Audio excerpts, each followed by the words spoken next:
सुधांशु त्रिवेदी, ये सवाल मैं आपसे भी पूछता हूं। मान लिया रामलला का जो मंदिर था उस पे विवाद था, बाबरी मस्जिद का विवादित ढांचा था जिसको लेकर कोर्ट में मामला था, लेकिन दियों को जलाने के लिए तो कोई विवाद नहीं था। 70 साल पहले से ये दिए जलाए जा सकते थे। 70 साल क्यों, 40 साल पहले कोई दिए जला सकता था, 30 साल पहले कोई दिए जला सकता था। उसके लिए तो कोई कोर्ट का अप्रूवल नहीं चाहिए होता। उससे अधिक महत्वपूर्ण बात मैं कहना चाहूंगा, दीपावली का पर्व होता है कार्तिक मास की अमावस्या को, जो सबसे घनी रात होती है। क्यों? सूर्य तुला राशि पे होता है और अर्थ से फारदेस्ट डिस्टेंस पे होता है, सबसे अधिक दूरी पे होता है, इसलिए वो रात सबसे गहरी होती है। और उस रात को चुनौती देने के लिए सनातन का वह उद्घोष जो वेदों का है, असतो मां सदगमय तमसो मां ज्योतिर्गमय मृत्योर मां मृतम गमय, दीप जलाकर हम उसको चुनौती देते हैं। इसलिए जब जब मानवता का स्वर्ण काल आएगा तो भारत और सनातन का स्वर्ण काल आएगा, और तब तब यह दीप जलेंगे। और जब बर्बर आतंक छा जाएगा तो दीप बुझ जाते हैं, जिसे अटल जी की कविता में मैं कहना चाहता हूं, दुनिया का इतिहास पूछता रोम कहां यूनान कहां है, घर घर में शुभ अग्नि जगाता वह उन्नत ईरान कहां है। दीप बुझे पश्चिमी जगत के, छाया जब बर्बर अंधियारा, तभी चीर कर तम की छाती चमका हिंदुस्तान हमारा। और वही चमक हमें दिखाई दे। जी साजिद रशीदी, साजिद रशीदी, क्या आपको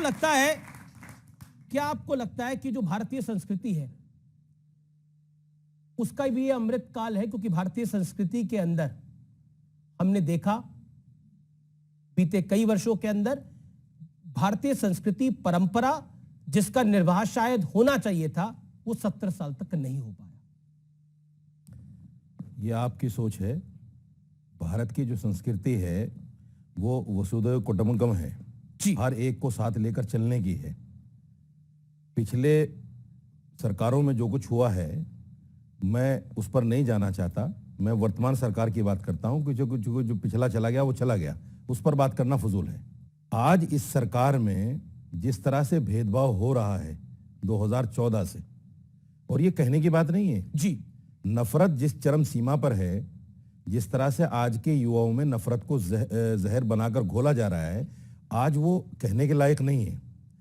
पहले ये था कि अगर कोई रास्ते में अकेला आदमी मिल जाता था तो दूसरा आदमी उसको देखकर अच्छा महसूस करता था कि हाँ साहब अब मेरा सफर आसान होगा। अब एक आदमी सफर कर रहा है साथ में लेकिन डर रहा है, पता नहीं ये मेरे साथ क्या कर दे, पता नहीं ये मेरे साथ क्या, इसके साथ क्या हो जाए। तो ये नफरत जो किसकी बात कर रहे हैं, ये नफरत जो बोई गई है, ये नफरत जो बोई गई है, ये हिंदुस्तान की संस्कृति नहीं हो सकती। जी जी जी, हिंदुस्तान की संस्कृति तो ये है कि एक ही घाट पर शेर और बकरी पानी पिए, एक ही घाट पर शेर और बकरी पानी पिए। मैं रितेश्वर जी महाराज को पहले ले लूं 40 सेकंड, फिर मैं आपके पास आता हूं। सुधांशु जी, शेर और बकरी एक घाट पे पानी पिए, वही भारतीय संस्कृति है। और भी बहुत कुछ बोला साजिद रशीदी साहब ने, योर टेक सर।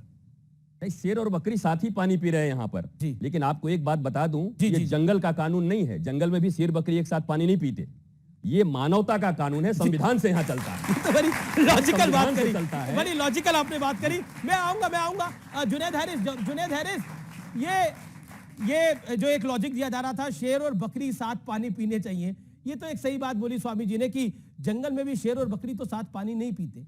लेकिन एक बात बताइए, ये देश सनातन आस्था से चलता है, ये देश में सनातन आस्था केंद्र में है, तो इस देश के अगर सनातन आस्था का अमृत काल होगा तो देश का भी अमृत काल है। ये तो देखिए 50 सेकंड। देखिए एक चीज मैं बताऊं कि ये हमारा जो मुल्क है, इस देश की सबसे बड़ी खुसूसियत अगर कोई कही जा सकती है तो ये है कि विभिन्न प्रकार की आस्थाएं, विभिन्न प्रकार की पूजा पद्धति इस मुल्क में पाई जाती है। और जाहिर सी बात है, जैसे इस मुल्क को हम कृषि प्रधान देश कह सकते हैं, वैसे हम धर्म प्रधान देश भी कह सकते हैं। अब जब ये धर्म प्रधान देश है तो सनातन में जो विश्वास रखते हैं, ये उनके लिए भी आप कह सकते हैं कि बहुत अच्छी बात है। उसकी अकॉर्डिंग ये मुल्क राष्ट्रीयता और मानवता की ओर आगे बढ़े और उसका ख्याल रखे, और जो दूसरी आस्थाएं हैं उनके लिए भी बिल्कुल ऐसे ही है।